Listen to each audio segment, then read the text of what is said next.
Good to see you. If you're a guest, my name's Chris. I'm the pastor here at Christian Chapel. And whether you're in person or online, we're thrilled that you're with us. We're winding down our fall series of messages called Exodus Stories, the God Who Saves. And so we've kind of worked our way through the story of the Israelites being called out of Egypt, called out of slavery, crossing the Red Sea, all the way through the desert, all the ups and downs that have accompanied that. And today we're actually going to flip over to Numbers chapter 13 and 14 and continue the story of the Israelites. They're going to be right on the edge of the promised land, and today we're going to talk about promises and problems. That there are times and seasons where God leads us into incredible experiences of His promises, and then we discover there are some problems along the way as well. So we'll learn from the Israelites that there are some things to do, some things not to do, and hopefully we'll learn from them so we don't have to go through some of those same experiences ourselves. How many of you have ever been in a new student or new employee orientation? Anybody sat through those, right? You start a new job, it's the wonderful meetings and different things, or as a new student, and in some places they have this term they use for that called an onboarding process, right? Where we're going to try to get you on board with the rest of us as quickly as we can. And so in the onboarding process, you're trying to teach someone about the values, about the culture, and also just the practical day-to-day, this is what we do and this is how it works kind of experience. Now, Israel, we've said all along in the series, God is not just getting Israel out of Egypt, but He is also trying to get Egypt out of the Israelites. And so as you read through the rest of Exodus, you remember last week we left it where God is giving the instructions for the tabernacle and saying, I'm going to dwell among my people. And then if you keep reading it, He gives really detailed instructions about these are the materials that are to be used, these are some of the different things that are going to be done. Then you flip over to Leviticus, and the story of Exodus continues in Leviticus. Now, Leviticus is probably where your annual Bible reading plan goes to die every year. Because it's the space where it's like you're not going to touch this, you're not going to eat that, you're not going to do that, don't mix those fibers together. And there's all these things that just seem really kind of archaic and strange, and there's like instructions about defiling skin diseases, and if there's this kind of pus, do that, and if there's that, and you're just kind of wondering, why is this in here? And then there's instructions about the priests and the feasts and the festivals and the offerings and all of these sorts of things. And you flip over to Numbers and the details continue. Now it's details about how many people are in each tribe and all of it, and there's more about this is what we're going to do and this is how we're going to live. And it can seem really burdensome, and you could think, why would anyone want to live this way? But what I want to remind us of this morning is that whole process from the time the Israelites see the first plague in Egypt to where we're going to pick the story up in Numbers chapter 13 this morning has been one long onboarding process for Israel. God has been telling them again and again and again, I've called you out not just to be free from Pharaoh, but to be free for following me. You're going to walk with me, you're going to live with me. And so all of the minutia He gives them is not intended to crush them, but to comfort them. All of these details are intended to be a reminder of if God cares about what you eat and the clothes you wear and how you act when you're sick and how you interact with each other, and if He has all these details for how He's to be worshiped, if He cares about the small stuff, then He also cares about the big stuff. And so all of these laws and rules and regulation are intended to be like a security blanket for Israel where they know God sees us, He knows us, He loves us, He has a plan for us. And when we face a new problem, we're going to remember that, we're going to rely on that, and we're not going to turn and run away. So let's keep that in mind as we turn to Numbers chapter 13. This morning, again, we find the Israelites right on the edge of the promised land, and God gives some instructions to Moses. In verse 1, it says, the Lord said to Moses, send some men to explore the land of Canaan, which I am giving to the Israelites. From each ancestral tribe, send one of its leaders. Now, their journey is almost over. They're on the edge of the promised land. And God tells Moses, okay, now you're going to send these men in to check out the land. Now, a couple important things to notice here. First of all, God tells Moses, send these men to explore the land that I am giving to the Israelites. So their job going in is not to determine if or how they should take the land. It's simply to come back and describe what they saw. But God is reminding them even before they go, this is my promise. I'm giving it to you. Now go check it out and then come back and give a report. But as we keep reading the story, you skip down to Numbers chapter 13, verse 27, it seems as if some of the men at least forget their job description. It says, they gave Moses this account. We went into the land to which you sent us, and it does flow with milk and honey. Here is its fruit. But the people who live there are powerful, and the cities are fortified and very large. We even saw descendants of Anak there. The Amalekites live in the Negev. The Hittites, Jebusites, and Amorites live in the hill country, and the Canaanites live near the sea and along the Jordan. Then Caleb silenced the people before Moses and said, we should go up and take possession of the land, for we can certainly do it. But the men who had gone up with him said, we can't attack those people. They are stronger than we are. And they spread among the Israelites a bad report about the land they had explored. They said, the land we explored devours those living in it. All the people we saw there are of great size. We saw the Nephilim there. The descendants of Anak come from the Nephilim. We seemed like grasshoppers in our own eyes, and we looked the same to them. There's another translation that says when they go to the land, their report is, there are giants in the land. They have completely forgotten their job description. They've completely forgotten the orientation of the desert. They have forgotten the 10 plagues. They have forgotten that God parted the Red Sea. They have forgotten that he separated them permanently from Pharaoh's army. They've forgotten that he provides manna for them to eat every morning. They've forgotten he gave them quail in the desert. They have forgotten that he made water come from a rock. They have forgotten that he leads them by a pillar of cloud by day and a pillar of fire by night. They have forgotten that he has declared he is the God who's going to dwell among them. They've forgotten that he has said, these are all the details of your life, and if I care about this, I clearly care about the big stuff. And most recently, they have forgotten that before they spent those 40 days exploring the land, God had told them, go into the land that I am giving to the Israelites. And somewhere in that 40 days, 10 of the 12 men who go to explore the land adopt the mindset of it's our job to determine if God's idea is a good idea. It's our job to go back and report to the people that, yes, the Lord might have led us this far, but now it's too uncertain. Now we can't go in. They forget their training and they default to this old, broken way of thinking. They fall back into the lie that if it's God's will, it will be easy. And if God has promised it, then we won't have any problems. But what we're going to see as we work through this story this morning is that promises and problems go together. Again and again and again and again, God promises and we experience problems. It seems as if the men loved the idea of the promised land, but they had expected that they would just walk into empty homes, empty cities, fields that had already been cultivated and were ready to be planted, or maybe even had a harvest waiting for them. They were offended that they once again encountered a space where they had to depend and rely on God. And so as we've said all through the Exodus story isn't just the story of what God did, it's also the story of what God is still doing.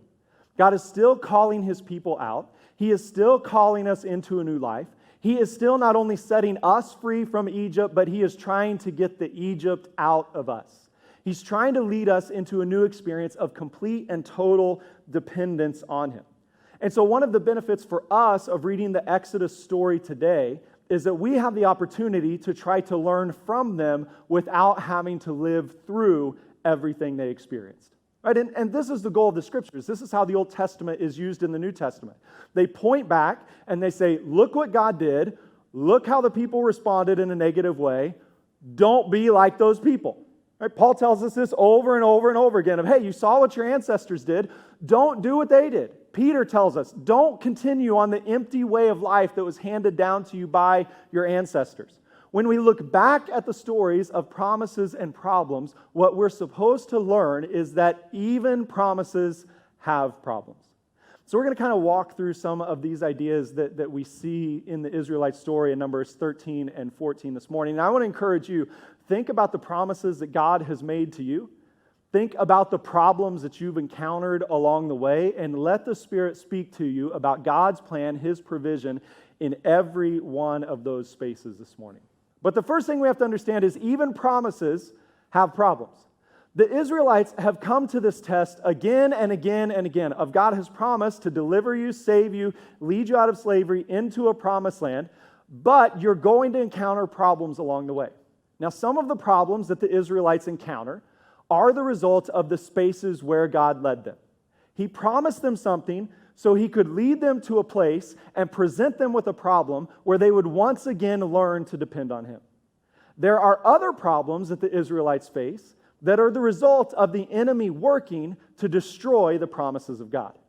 Now, in your life, God has promised you things. He's promised you hope. He's promised you joy. He's promised you life. He's promised you maybe really practical things of you're going to have a marriage that thrives. You're going to have children that serve the Lord. You're going to succeed in this area of school or this area of work. You're going to experience my grace, my goodness, my provision in all of these kinds of places. And we receive those promises and we love those promises and we want to experience them without any problems at all. Right? We want it to be the equivalent of God speaks that we experience it and then we're good from there. But what often happens is when God promises something, he leads us into a new season, and sometimes it's the enemy attacking to try to destroy.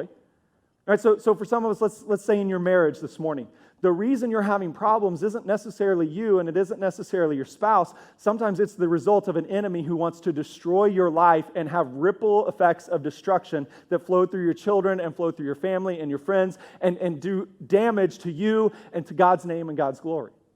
Right? Some of our problems are the result of the attack of the enemy, and some of our problems are the result of God saying, this promise is so big, I need you to trust me all the way through it. And so we have to lay down this idea that, well, if God has promised it to me, then it's going to be easy, it's going to be fun, life's just going to be up and to the right. Because a lot of times what happens is when God promises it, those first couple steps, that's what we're experiencing it. Right? When he calls the Israelites out of Egypt, remember what their first experience is. They see the plagues fall on the Egyptians, they're protected from all of them.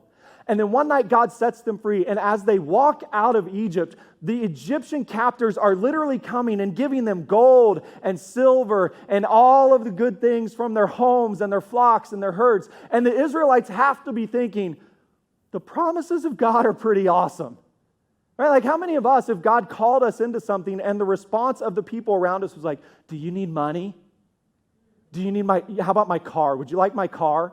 You want one of my kids? I'll give you one of my kids. Do you want, what do you need? I'll give you whatever you need. Those are the moments where you're like, hey, this following Jesus stuff, that's pretty awesome. Right? This is the week after you get engaged, where you're just like, everything I've discovered about you is just thrilling and it's just wonderful, and that's good. God gives us these good gifts because he wants us to embrace the promise. He wants us to chase the promise. He wants us to pursue the path he's laying out for us. But somewhere along the way, the promise is going to have a problem. And when it has a problem, we have to decide, does that mean that the promise was not true? Or does that just mean I've got to trust God in this space? And so the Israelites, they come to this test over and over and over again, and they keep failing because they think that promises are proof of a failed promise. They think, well, God promised to bring us out, but I guess he didn't know about the Red Sea. God promised to bring us out, but I guess he didn't know that we'd get hungry. God promised to bring us out, but I guess he didn't know we would need water in the desert. Each time they face a new problem, they take it as a proof of a failed promise. And so again, we want to reject this way of thinking. We want to go in with a realistic understanding that problems are not proof of a failed promise. They're part of the process. Last Sunday, we told you about Crisis Pregnancy Outreach, and they're stepping into this amazing new season of ministry. So if you don't know what that is, CPO is an organization started by members of Christian Chapel. They serve women and babies affected by unplanned pregnancies. For 37 years, they've been serving women and families in Tulsa. And for the past 10 years, they've officed out of Christian Chapel. But God has recently spoken to the leadership of CPO. He's given them a promise of, I'm going to establish you in a new freestanding location. I'm going to increase the number of women and babies you're able to minister to. And I'm going to put you in a place where women will be drawn to the hope and healing and salvation that they find in that space.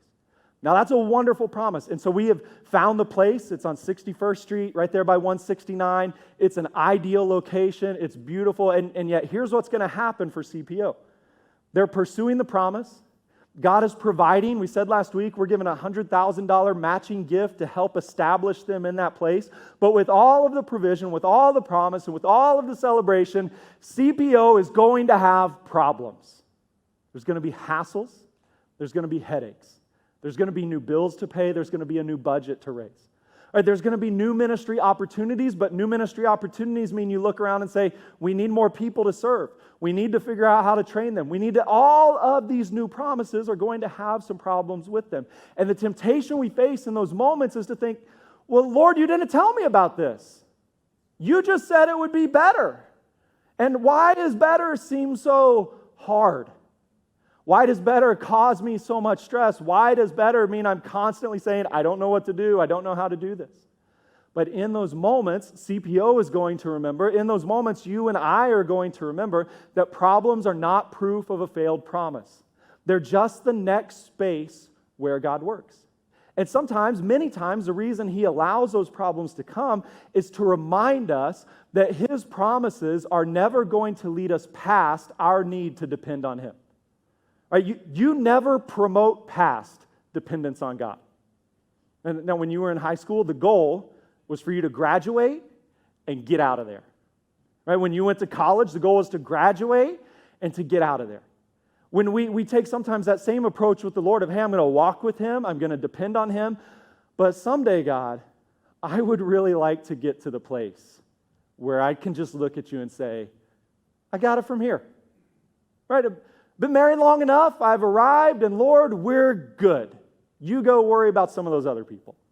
You know, I've raised enough kids, now I know how to do this. I've worked in this job long enough, Lord, I know I can do it. And what we want is we want to say, God promises us the promised land. We want to say, okay, give me everything I'm going to need for every step of the journey in an abundance, all that I will ever want, imagine, or ask for, and let me have it right now and see how it's going to end, and then, Lord, I will follow you on that path.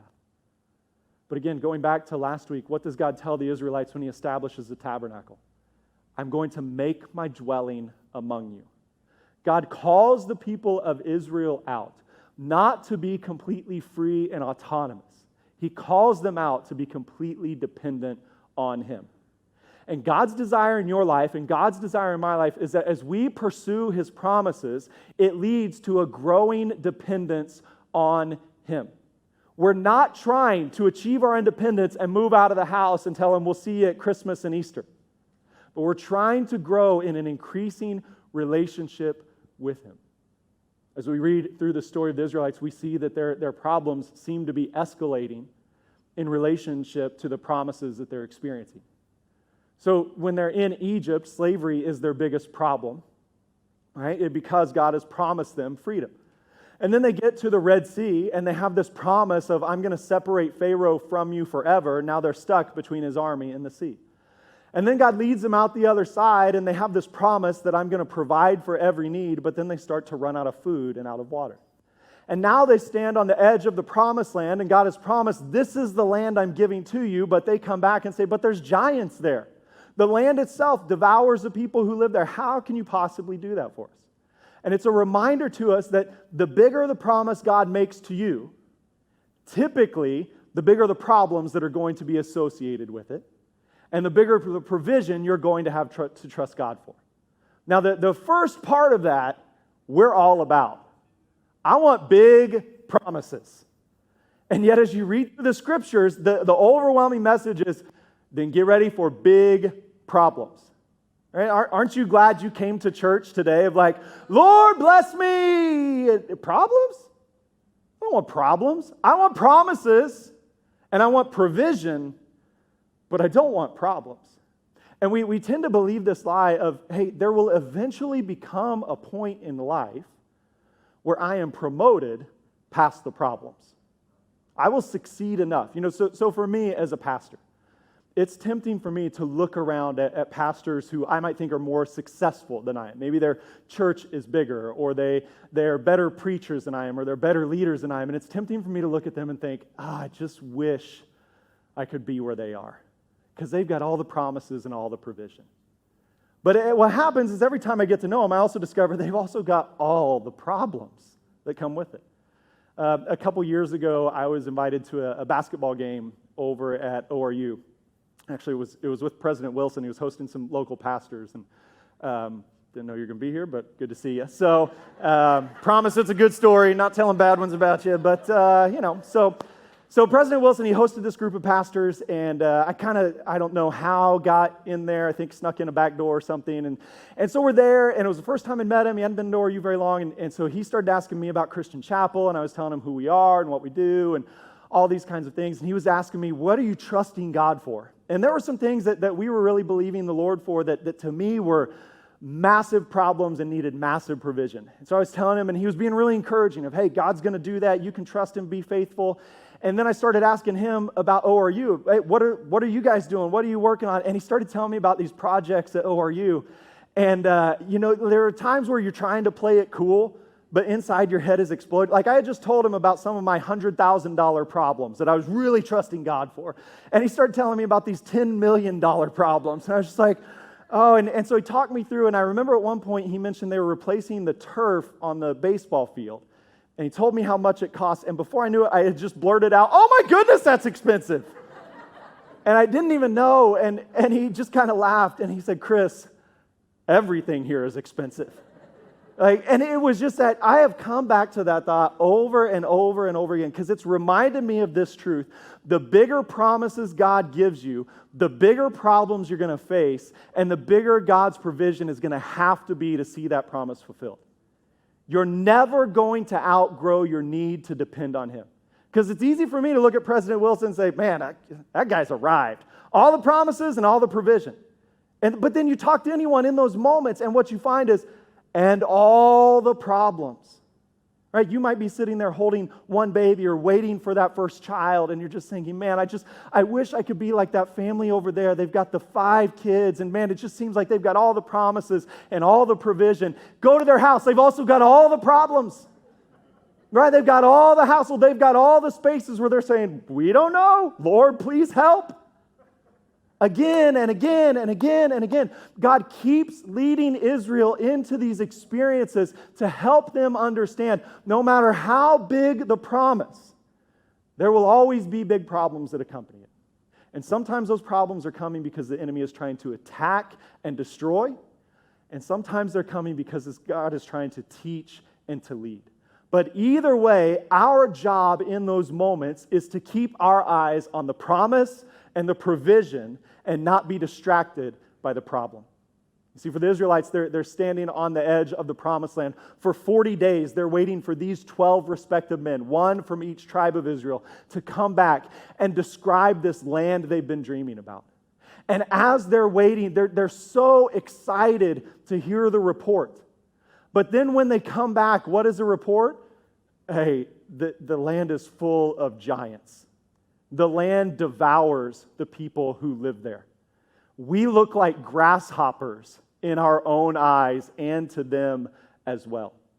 You see, the problem they had was not the problem they faced. It wasn't that there were giants in the land. It wasn't that there were fortified cities and strong armies. It wasn't that there were spots where the land seemed to devour the people who lived there. Their problem was their perception of the problem. The Israelites had given in to the same temptation you and I face when we encounter problems on the path of God's promise, where they had decided, okay, here's what we see. For 40 days, they march around the land, and every time they encounter a new city, a new fortification, every time they see a new large group of armed men, every time their problem grows bigger and bigger and bigger and bigger and bigger and bigger, and at the same time, their view of God's promises shrinks smaller and smaller and smaller and smaller.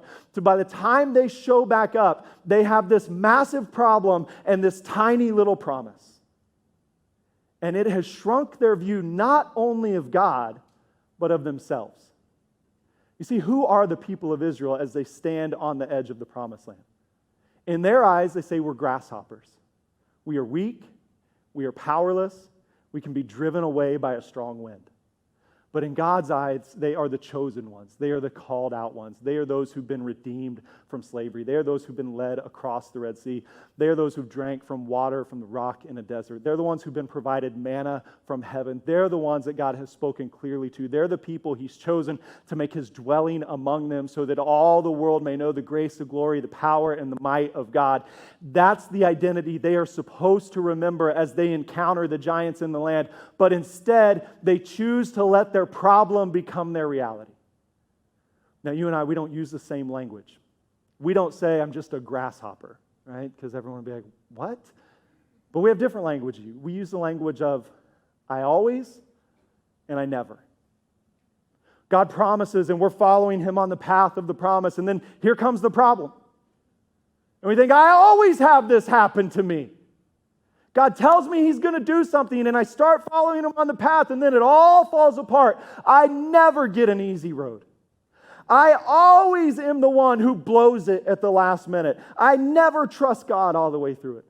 I'm always the one who loses my temper. I'm always the one who lacks faith. I'm always the one that people attack. I'm always the one that the devil schemes against. I'm never the one who succeeds. I'm never the one who has victory. I'm never the one who walks in faith. I never have courage. God never comes through. I'm always and I never. And in effect, we're saying we're just grasshoppers.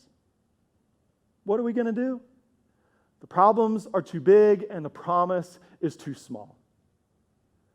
But what we are supposed to do is the same thing the Israelites are supposed to do. God has been orienting their lives all through their desert experience to remind them, this is who you are. This is how I work. And for you and I, it's the same thing. When we have been following Him on the path of His promise and we encounter the problem and it grows bigger and bigger and bigger in our eyes, our response is, I know who I am here. I am the possessor of the promise. I am the chosen one of God. I'm the one who's been called out and set free. I am the one that the Spirit has spoken to. I am the one that God has provided for. I am the one that He has proved Himself faithful to over and over and over again. I am the one that even when I was faithless and failing, He remained faithful and came through for me. I am the one who's known His provision. I'm the one who's known His salvation. I'm the one who has seen God work for me and through me again and again and again and again. So this problem will not distort my reality of the promise God has laid out or His provision that I know is coming. Promises and problems are going to go together in your life. We don't always know how. We don't always know why. We can't always explain if was this the enemy attacking or was this God sending this.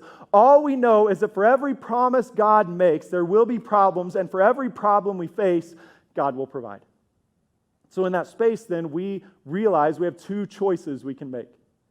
When God has promised and we're facing problems, we have a flight or a fight response.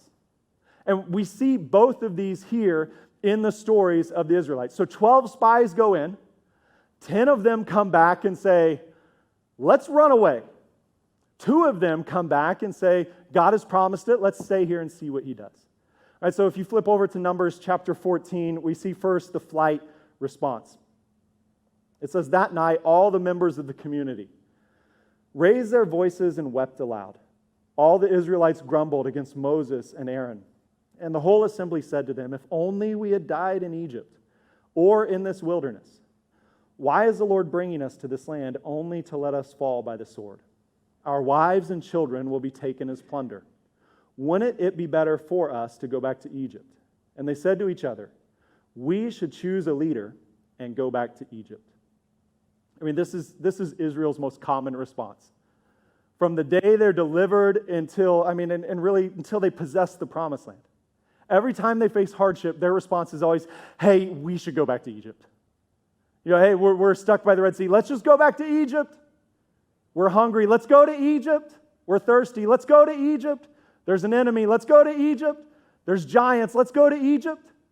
Again and again and again, they want to go back to the place of safety and security, even if it's also a place of slavery. They'd rather stay with what they know than trust God on an uncertain future and facing these insurmountable problems in front of them.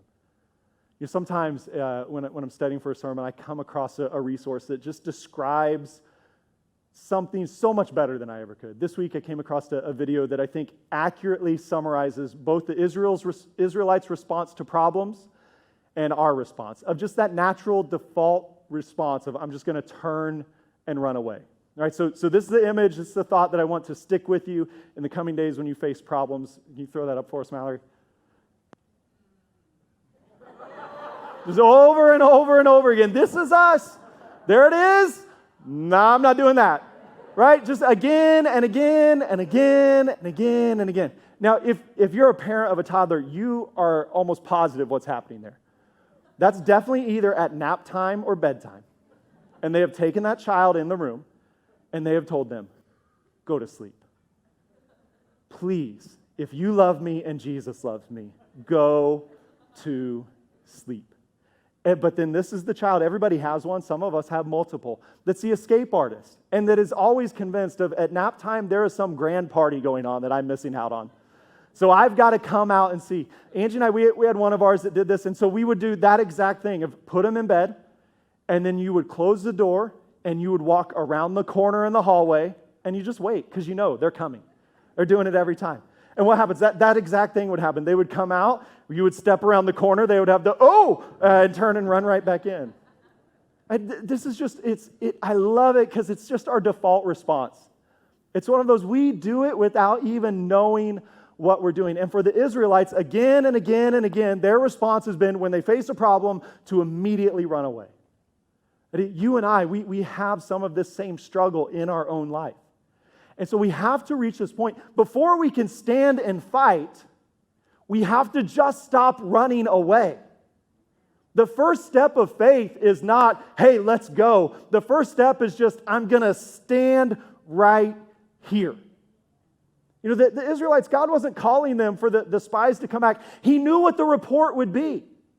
He knew there were powerful people in the land. He knew there were fortified cities there. He knew the report would cause some fear in the hearts of the Israelites. But the response he wanted was, well, God has called us here, so let's just wait and see. For some of us, though, we have embraced the default of running away for so long that we have fled in the opposite direction of so many of God's promises. And so my hope for you today is maybe you don't even know you're doing it. But just to stop and evaluate of, Lord, when I face a problem, is my first response to get out of there as fast as I can? Or is it to stop and say, okay, Lord, if you have called me here, then I believe you're going to work here. And sometimes it's going to require other people calling us out and calling attention to, hey, you know what you do when life gets hard? You run away. You hide. And running away looks different. Sometimes it looks like apathy. Sometimes it looks like silence. Sometimes it looks like anger. Sometimes it looks like fear. Sometimes it looks like I just don't believe that this is really what God called me to, so I'll go back over here because it should have been easy. But we need people to come in our lives and to call us out and say, hey, you know what you do? You always run away. The Spirit will speak through them. We need someone to call attention to our default responses. When Angie and I, our youngest girl, Audrey, she's 11 now, but when she was, I think, maybe 4 or 5, I think it was right before she started going to school, she discovered and was really good at rolling her eyes when you talk to her. I mean, just like, and you know, there's an eye roll, and then there's like the eye roll that is also a head roll and a body roll. And she had embraced the whole rolling process. So you would be talking to her, and if she didn't like it, it was the like, right? And would just sigh. So one day I'm having a talk with Audrey, and she starts rolling her eyes at me. And I stopped. I'm like, Audrey, stop rolling your eyes. Just stop. You're getting ready to go to school. You can't behave this way. You know, just a nice, rational, calm parenting moment. So then we're trying to now move on and address whatever it was. And she rolls her eyes at me again. And then she does it again. And then she does it again. Each time I stop and say, Audrey, stop rolling your eyes at me. And this is now, I mean, I know you're all better parents than I am, but it has now progressed past a nice, calm, rational parenting moment. And I've decided this is the hill I'll die on. Like, I will not eat again. We will not sleep until you are able to listen to me talk without rolling your eyes. And so we're having this talk, and I think the rest of the family is starting to hear it. And at this point, like, she does it again, and I finally tell her, Audrey, stop rolling your eyes at me. And she looks at me, little 4 or 5 years old, and goes, I don't even know what that means, as she rolls her eyes and falls back on the couch. And in that moment, I honestly just cracked up, because it was just like, oh, you're not terribly disobedient. You just don't know. Let me show you. This is the face you make at me all the time. Stop doing that, right? And it was just like, oh, that's rolling your eyes? Yes, that's rolling your eyes, right? But for some of us, we've got to get to this point. Like, nobody has ever spoken truthfully to us and said, hey, you always run away. Stop running away. Stop running away from difficulty. Stop running away from hardship. Just because the class is hard doesn't mean you drop out. Just because the job is difficult doesn't mean you get your resume together. Just because the relationship isn't as fun as it used to be doesn't mean you walk away and find another one. Just because the addiction is pleasurable but hard to beat doesn't mean you just decide this is just who I'll always be. You have to stop running away. And you have to stop and stand and fight. And you're not going to fight in your own power. You're not going to fight in your own strength. You're just going to say, Lord, if you've called me here, then I believe you have a plan for me here. So I'm going to wait and see what you will do. As you flip down to Exodus chapter 14, verse 5, you see the response of Caleb and Joshua. It says that Moses and Aaron fell face down in front of the whole Israelite assembly gathered there. Joshua, son of Nun, and Caleb, son of Jephunneh, who were among those who had explored the land, tore their clothes and said to the entire Israelite assembly, the land we passed through and explored is exceedingly good. If the Lord is pleased with us, he will lead us into that land, a land flowing with milk and honey, and will give it to us. Only do not rebel against the Lord, and do not be afraid of the people of the land, because we will devour them. Their protection is gone, but the Lord is with us. Do not be afraid of them. Now, Joshua and Caleb are only 2 of the 12 spies that go into the land. But notice what they do. They remind the people this is God's promise. Those who were filled with fear, not only had they said, hey, we can't go in, they had tried to denigrate the promise God had given to them. They came back and told the people, yeah, it flows with milk and honey, but it also devours the people who live there. Their message was, God is taking us into a dangerous place. We can't trust him there. But Joshua and Caleb, they come back and they've determined we're going to stand and we're going to fight. We're going to wait and see what the Lord does. And their first response is, hey, listen, the land is exceedingly good. The reality is it is a land flowing with milk and honey. It is a land where our children will be established for generation after generation. It is a place where we will shine like a city on a hill, where we will be God's chosen people for all of time. This is where he's called us. It's a good space. And then they attack those fears, but the people are there and they're big. They say, no, their protection is gone. Their gods are small. Joshua and Caleb know that Exodus was the story of the battle of the gods, and God always wins. So they're believing if he's called us here, clearly he's going to provide for us. Really, what they're asking the Israelites to do, they're not saying you don't be afraid. They're not saying you shouldn't be worried. They're saying we've just got to face our fear, and we've got to be willing to fight. We've got to stay. If God has called us here, if he has promised us, then we've just got to stay here long enough to hear what he wants us to do, and to faithfully obey the next step he puts out in front of us. For Joshua and Caleb, they did not deny the problems of the land. They weren't denying that the people were big and strong and powerful. They were just choosing to remember that God was bigger, stronger, and more powerful. And that if he had called them to this point, Joshua and Caleb remembered their orientation. We are the chosen ones of God. And if he cares about every detail of our life, then he cares about the problems facing us right now. And if he's called us there and said, this is the land he's going to give to us, then we're just going to wait and see how he does it. But there comes that point, you never overcome fear for as long as you run away from it. There has to come the point where you just decide, I'm just going to stand here. Right? When an addiction you have is revealed, it's a scary process. And one of the ways the enemy tries to keep you in that addiction is by telling you it's too dangerous to let the light shine here. You can control it as long as it's inside of you, but once you let it out, you don't know where it's going to go and how far the ripples will be. So just keep it there. And that fear causes us to run back into our addiction, to believe those lies. But what God is telling us is, hey, just stand and face it. Trust me. If my promise is freedom, that means freedom from that addiction as well. So you're just going to have to stand and face it. You're not going to know how the whole story ends, but you've got to stay there and just trust. Every family has certain values and certain things that they hope to instill in their kids before they grow up, right? And some of those are serious and they're important, and some of them are just kind of unique to your family. So like for Angie and I with our kids, there are things that our parents instilled in us that we want to instill in our kids. And there's the big important ones. Like we want them to love Jesus and we want them to love other people. We want them to be men and women of integrity. We want them to look out for those who are overlooked. We want them to use their gifts and their abilities for the glory of God and the good of other people. We have all of these really like good, holy, Christian parent values. And then we've got this other little pile of things over here that are important to us for no other reason than they're important to us, right? And you probably have some of those. Like for us, it's all of our kids are going to know how to drive a stick shift. Does that matter in the grand scheme of life? Yes, it does. Or else it wouldn't be one of our values, right?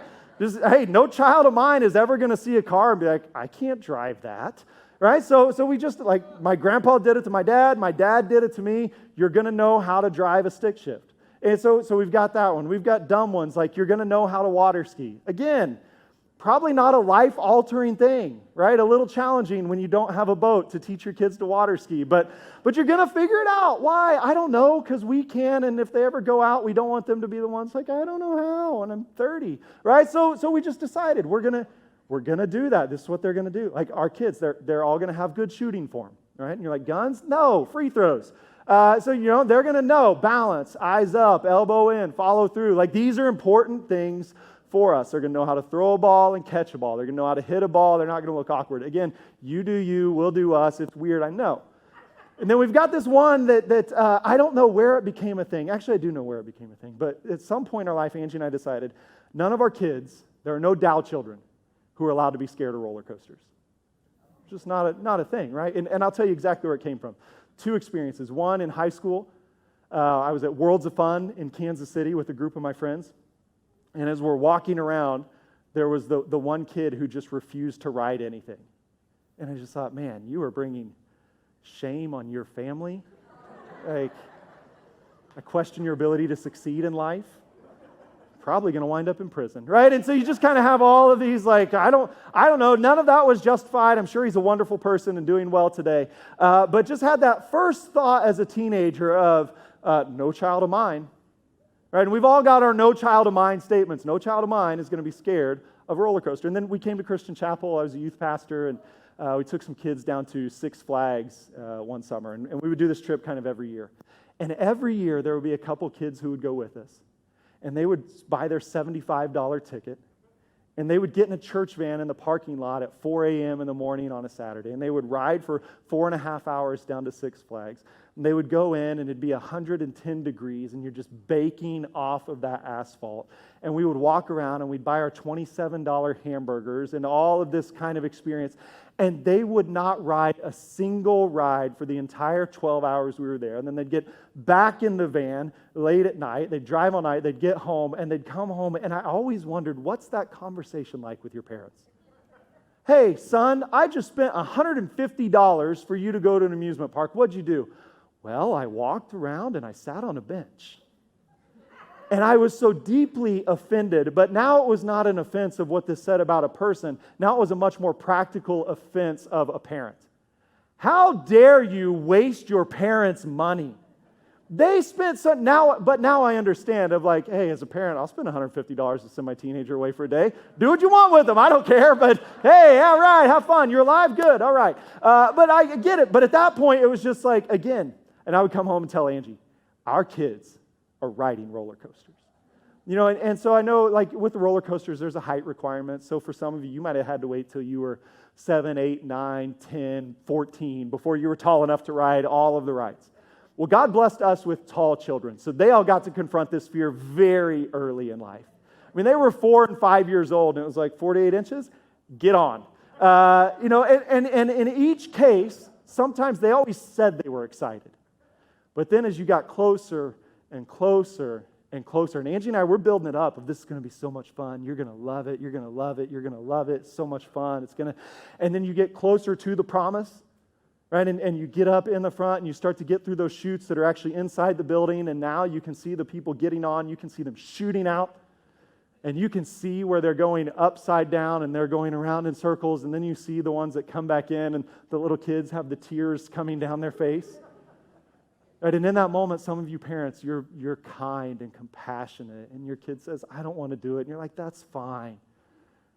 And in that moment, Angie was kind and compassionate. They said, I don't want to do it. And she said, buddy, you're going to. And they turned to me and they said, Dad, I don't want to do it. I'm like, that little girl just got off and she was smiling.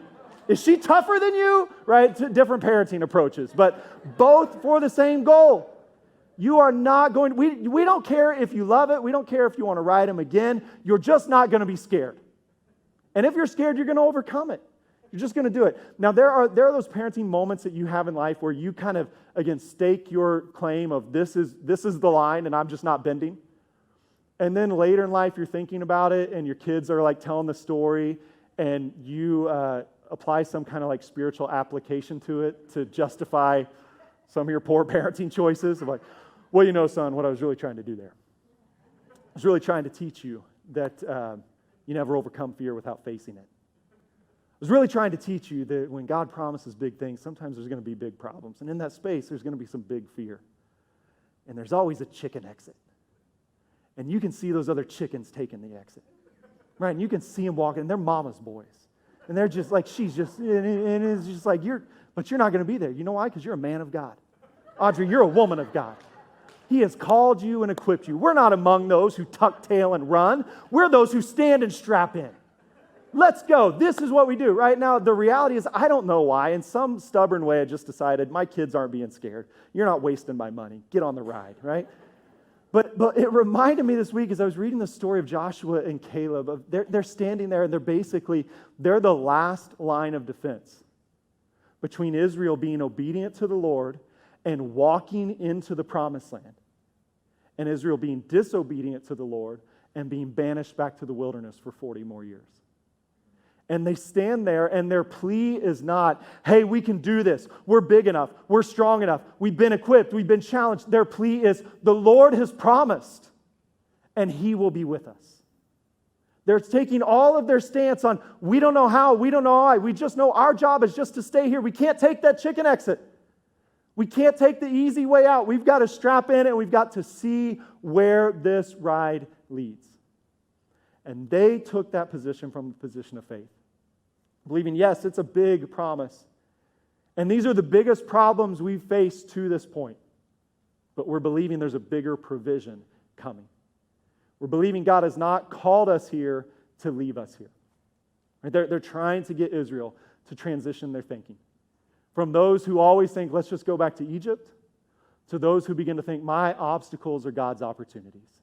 The things the enemy throws up, these are just places and spaces where God is going to provide. And you and I, we've got to make that same transition in our heart this morning. Our obstacles are God's opportunities. They're places where He works, places where He moves, places where He goes to bat on our behalf. So I want to encourage you this morning as we wind up just to think about what are the promises God has made to you? What are the things He's promised to do? Where has He promised you freedom? Where has He promised you joy? Where has He promised you thriving relationships? Where has He promised that He's going to provide for every need? Where has He promised to save, deliver, and heal? Where has He promised that, hey, take that step of faith, I'm going to be with you there? Where has He given you big dreams? Where has He given you big visions? And where are you experiencing big problems? And in those spaces this morning, I want to encourage you with the words of Moses in Exodus 14. The Israelites are on the banks of the Red Sea in Exodus 14. They don't know. They see Pharaoh's army coming. They see the sea in front of them. They have no idea. It's just another time where it seems like God's promise led them to an impossible problem. But Moses tells them in Exodus 14:13, do not be afraid. Stand firm, and you will see the deliverance the Lord will bring you today. And this is my encouragement to you. If God has promised it, He will provide for it. There will be problems. Don't be taken off guard. Don't be pushed back. Don't run away in fear. But just make the decision, I'm going to stay right here. until the Lord directs and the Lord provides. I'm not going to be those who forget my identity and who let a problem cause me to run back to my old way of life. Will you stand with me? I want to pray for you. The band's going to come and lead us in a final song this morning.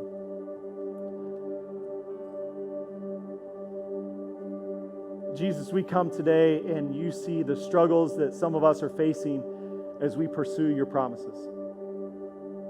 Lord, we know that you've spoken. We know that you have led us to this place at this time. We know you've led us to these relationships. We know you've put these dreams in our heart. We know that vision is from you. We know those words that were spoken over us were confirmed by the scriptures, were confirmed by others in our life. But now, Lord, we stand on the edge of your promise, and all we see are the giants in front of us. All we see are the reasons it can't happen, it won't happen, it shouldn't happen. And Lord, we're praying in this space that you will remind us of who we are. Remind us that we are not those who shrink back, turn away, and run back to Egypt. Remind us, Lord, in this space, we are possessors of the promise. That you have spoken, you have declared it, and it will happen not because of us, but because of you. Remind us, Lord, that you are the faithful one. You are the true one. You are the Lord who leads, the Lord who guides, the Lord who protects. You're the Lord who delivers. You're the Lord who heals. You're the Lord who sees the end from the beginning. You're the Lord who leads us on every single step of our journey. And so, Lord, as we face our problems this morning, we ask that you would remind us of the promise and that we would begin to see your provision. Will you begin, Lord, to fill our hearts with faith, to just stand and see what you're going to do. Lord, I pray for those that they've been waiting, they've been longing, and even this week, they're expecting answers to some of the promises you put in their life. Lord, I pray as they stand full of faith and courage by the presence of your Holy Spirit, that this will be a week of provision, that this will be a week of answered prayer, that this will be a week where they hear your voice and they obediently follow the path you're laying out for them. Lord, we ask that you would fill us with hope and courage to just take the next step of obedience, to believe you, to follow you, and to walk with you. In Jesus' name, amen.